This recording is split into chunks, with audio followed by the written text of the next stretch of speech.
Aujourd'hui, on va parler de dettes, de bonnes et de mauvaises dettes. Pas nécessairement de comment régler des dettes. J'ai fait d'autres vidéos sur ce sujet-là. Quand je peux faire un petit clin d'œil sur si tu as un paquet de dettes, comment les régler. C'est sûr d'aller voir un professionnel, ça peut être une bonne chose. Mais si tu as des dettes, le mieux pour régler ça, c'est de payer ta plus petite dette pour combien que tu payes, puis juste en montant total, ta plus petite dette en premier, tu mets peut-être 100 $ de plus ou un montant dans ce genre-là que ton minimum, ou tu payes plus que le minimum, et tu payes le minimum de toutes tes autres dettes. Et ensuite, dans le fond, quand tu as fini de payer cette dette-là, donc le montant minimum plus le 100 $ que tu mettais, tu mets ça sur ta deuxième plus petite dette, qui est rendue la vraie plus petite dette maintenant, et ça t'aide à payer ça, puis ça fait un effet boule de neige. Donc, un petit clin d'œil là au début du vidéo, au cas que ça peut t'intéresser de savoir comment régler des dettes. C'est pour ça que tu regardes cette vidéo-là.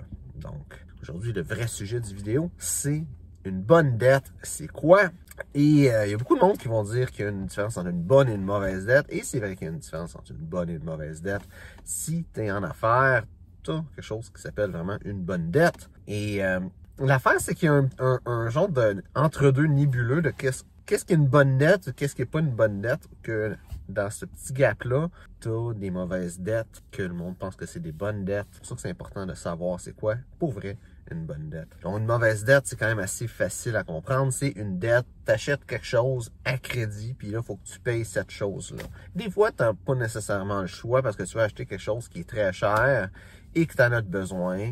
Un bon exemple d'une mauvaise dette de ce genre-là, ça pourrait être des meubles, par exemple. C'est sûr que si tu peux acheter des meubles moins chers, mais si tu payes plus cher des meubles de meilleure qualité qui vont durer quelques décennies plutôt que quelques années, mais ça va finir de les payer puis les meubles vont être encore bons. Une voiture, c'est un très bel exemple. Tout le monde sait qu'une voiture, tu l'achètes à crédit, ça coûte cher, puis à la fin, tu la revends moins cher. Mais ça, c'est une mauvaise dette, même si c'est quelque chose d'essentiel. Une maison, si tu t'achètes une maison, ça aussi, c'est une mauvaise dette. Tu es obligé de repayer ta maison. Oui, elle va peut-être gagner de la valeur, mais tu sais, c'est une mauvaise dette. Tu payes de l'argent, puis c'est tout. Une bonne dette, c'est quand que tu vas avoir une dette qui va te rapporter de l'argent. C'est ça la différence. Une bonne dette te rapporte de l'argent et une mauvaise dette t'en coûte de l'argent. Donc, où est-ce que ça vient ça, cet argent-là? Donc, c'est très simple. Quand tu achètes une entreprise, quand tu achètes un bloc appartement, par exemple, tu peux avoir d'autres choses que tu peux acheter en réalité qui vont te rapporter de l'argent. Ça pourrait être des droits pour une chanson, par exemple, qui va te rapporter de l'argent. Tu sais, si on regarde Michael Jackson qui avait acheté les droits des chansons des Beatles, ça serait une bonne... Je sais pas si tu l'as acheté à crédit, là, mais il a acheté ces droits-là, puis ça, c'est un bon exemple de quelque chose qui rapporte de l'argent que tu peux acheter, qui est pas nécessairement comme concret en réalité, qui est un papier finalement. Là. Donc, l'idée, c'est quand tu achètes quelque chose à crédit, et que ce quelque chose-là que tu achètes te rapporte de l'argent, c'est là que c'est une bonne dette. Là où il y a une différence, c'est qu'il y a beaucoup de monde qui se disent « Je veux partir tel projet et j'ai besoin d'argent, je veux financer ce projet-là. » Et au final, ils ont besoin d'avoir une dette, de prendre un prêt. Le problème, c'est qu'il y a beaucoup de monde qui s'imagine que ça, c'est une bonne dette, mais ça, c'est une mauvaise dette. Parce que quand tu prends un prêt pour partir un projet ou partir quelque chose et que ce quelque chose-là te rapporte pas d'argent présentement, ben c'est une dette qu'il faut que tu payes et qui te rapporte pas d'argent. Oui, tu es capable de la transformer en une bonne dette. C'est pas nécessairement un mauvais move de faire ça, mais c'est pas une bonne dette. Une bonne dette, c'est quand tu achètes de quoi qui marche déjà, qui fait déjà de l'argent et que ça va te faire de l'argent. La même façon de voir ça, c'est si tu prends une dette et que la dette va se payer d'elle-même, peu importe qu'est-ce que tu fais, mais c'est sûr qu'il va falloir que tu transfères l'argent d'une place à l'autre, de la source de revenus à la dette, là. Mais mis à part cette action-là, si la dette se paye d'elle-même par qu'est-ce que tu as acheté, c'est une bonne dette. Et c'est le seul cas que c'est une bonne dette.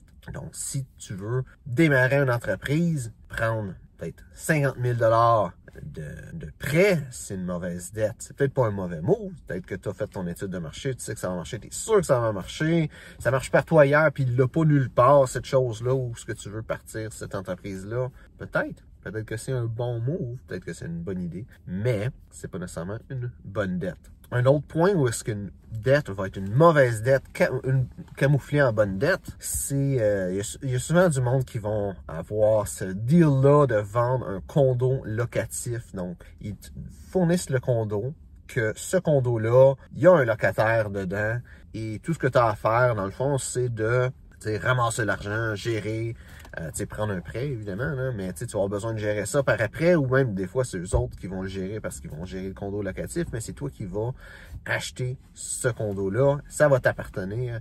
Mais règle générale, quand ils vont faire ça, ils vont te dire de quoi que, tu sais, ça va juste au final te coûter peut-être 50 $ par mois. Après, tu sais, le revenu que ça va te faire avec cette hypothèque-là, donc ça, c'est une mauvaise dette parce qu'il faut que tu payes pour ta dette. Ça te rapporte pas d'argent.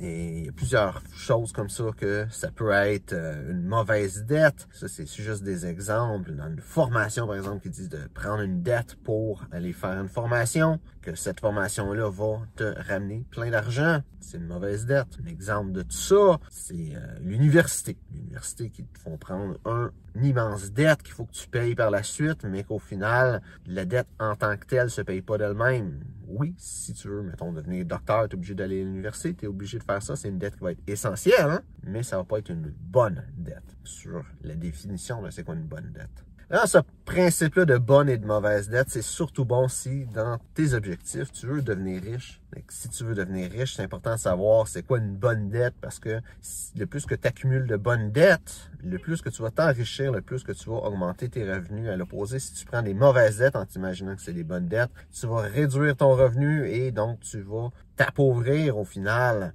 Donc, c'est vraiment important de faire cette distinction-là. Donc, j'espère que tu as aimé la vidéo. Si c'est le cas, like, partage. Et si tu as des questions sur ce sujet-là, mets ça dans les commentaires. Ça va me faire un plaisir d'y répondre. Donc, merci d'avoir regardé la vidéo et on se voit une prochaine fois.